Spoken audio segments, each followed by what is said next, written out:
Jon, tell us why this event made such an impact on you. It was a deeply, deeply shocking experience. I mean, I had never seen carnage like it. Of course, I'd been in wars, I'd been in fatal accidents, this, that, and the other, as a reporter reporting. But the scale of killing, and the only way that we could deal with it, anybody could deal with it, was to set fire, kill and set fire to all these herds. And the extraordinary thing, Ian, is to be talking about this in a time of pandemic, because suddenly we are amid that kind of carnage. I mean, 100,000 humans so far and more, at the moment, as far as the pandemic's concerned. But in the animal kingdom, at that moment, it was carnage too.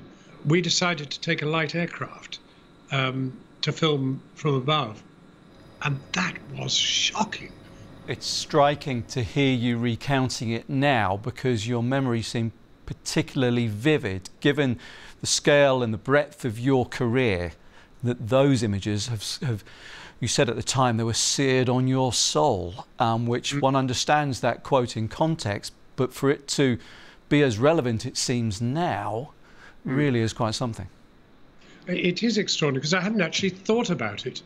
And I'd even forgotten that it was going to be the 20th anniversary of that terrible time.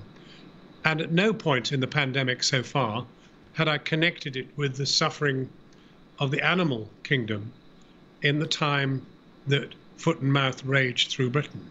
And I'm sort of grateful to Border for,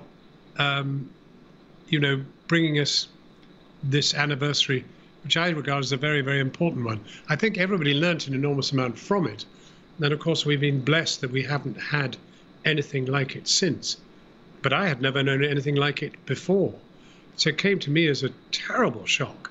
There were people who met, farmers and the others, who had experienced earlier outbreaks, but there'd been never anything like this scale. I think sometimes we tell stories about people, and sometimes we tell stories with them, and we were with people then, weren't we? We were. And whatever you thought of farming, whatever you thought of farmers, you were on their side.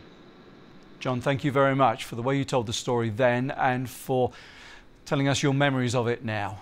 A pleasure to speak to you. Well, thank you for connecting me with something I'm very glad to remember, even if it was a terrible time.